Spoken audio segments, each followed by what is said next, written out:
Hello everyone, welcome back to the channel. আজকে একটা বাঙালির অথেন্টিক রান্না শেয়ার করব। একটা হারিয়ে যাওয়া রান্না, ডাল পাতুরি। খুব ইজি একটা রান্না আর গরম ভাতে বেশ খেতে লাগে।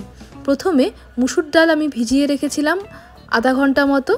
তার সাথে একটু নুন আর একটু কাঁচা লঙ্কা 3-4টে দিয়ে মুসুর ডালটাকে একটা পেস্ট বানিয়ে নিচ্ছি। কিন্তু মুসুর ডালটা একদম মিহি করে বাটবো না, একটু যাতে দানা দানা থাকে সেরকমভাবে বাটবো। অন্যদিকে এখানে একটা পাত্রে আমি একটু সামান্য জল, একটু নুন আর একটু হলুদ নিয়ে নিয়েছি। এবার জলটাকে একটু ফুটিয়ে নেব।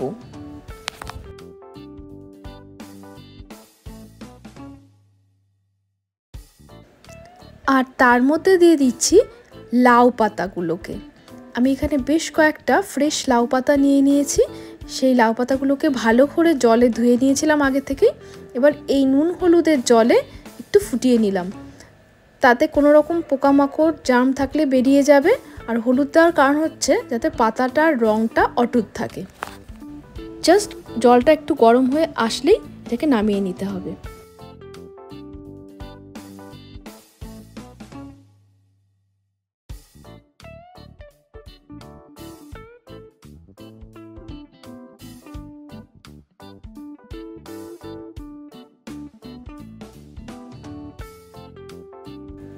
এইভাবে আমি সব লাউ পাতাগুলোকে গরম জল থেকে তুলে নিলাম একে একে। আর এদিকে মুসুর ডালটাও ভালোভাবে বাটা হয়ে গেছে। এর মধ্যে দিয়ে দিচ্ছি সামান্য পেঁয়াজ কুচোনো আর কাঁচা লঙ্কা দিয়ে। তো যেহেতু ডালটাকে আগেই বেটেছিলাম নুন আর কাঁচা লঙ্কা দিয়ে, সেহেতু এখন নতুন করে আর দেওয়ার প্রয়োজন নেই।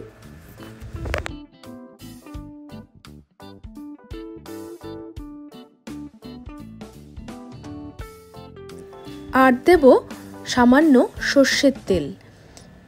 এই সর্ষের তেলটা দেওয়াতে রান্নাটাতে একটা আলাদা মাত্রা অ্যাড হবে। তোমরা চাইলে এর সাথে সামান্য একটু কালো জিরেও দিতে পারো, আমি দিচ্ছি না। হাতের সাহায্যে ভালো করে মেখে নেব। অবশ্যই তার আগে হাতটা ধুয়ে নিতে হবে। এবার একটা প্লেটে একটা করে লাউ পাতা নেব আর তার মধ্যে সামান্য একটুখানি করে এই মুসুর ডালের পেস্টটা দিয়ে দেব।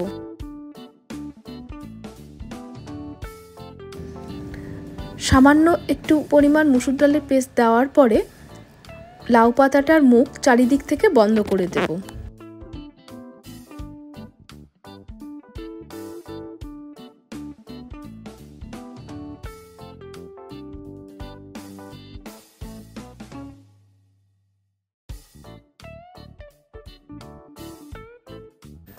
এইভাবে লাউ পাতার মুখটা বন্ধ করে দেওয়ার পরে আরও সামান্য একটু মুসুর ডালের পেস্ট নিয়ে ওপর থেকে সিল করে দেব।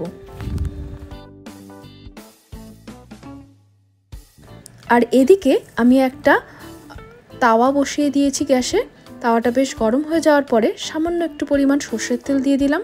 ভালোভাবে এটাকে স্প্রেড করে দেবো তাওয়ার উপরে।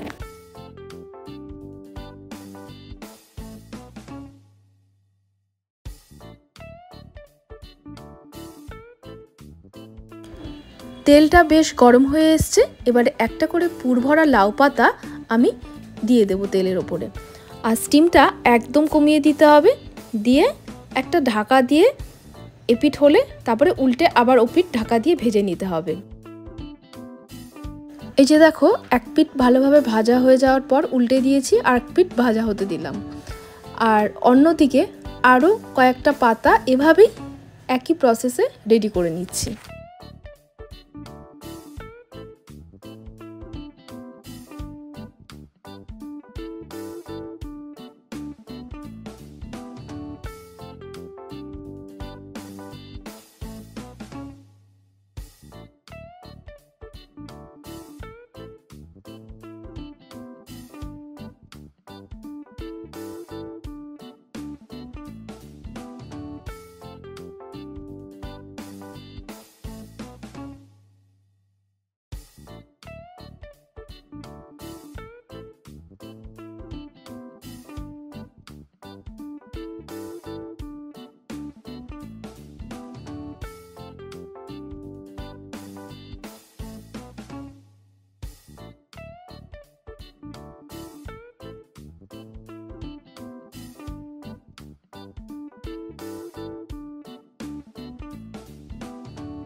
তাহলে দেখলে তো এটা বানানো কতটা সহজ, আর খেতে কিন্তু খুব টেস্টি।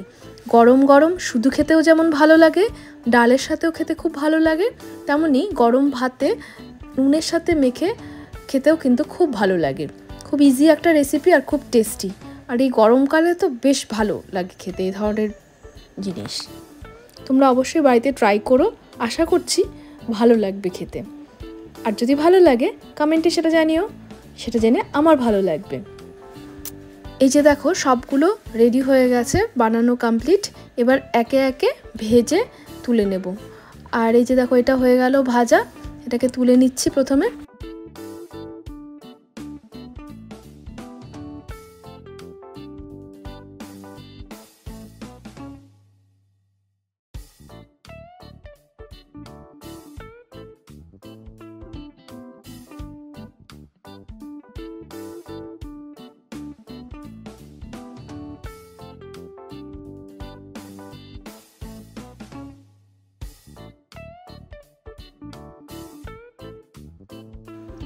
তো চলো এইভাবে আমি সবগুলো পাতুরি ভেজে তুলে নিই।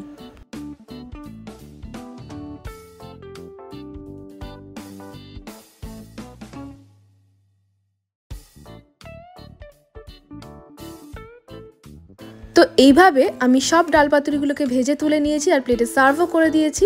দেখতে যতটা টেম্পটিং লাগছে, খেতে কিন্তু ততটাই টেস্টি। তোমরা আর দেরি না করে বাড়িতে ট্রাই করে ফেলো, আশা রাখছি ভালোই লাগবে। আর আমার এই ভিডিওটা যদি তোমাদের এতটুকুনিও ভালো লেগে থাকে বা হেল্পফুল বলে মনে হয়, please do subscribe my YouTube channel.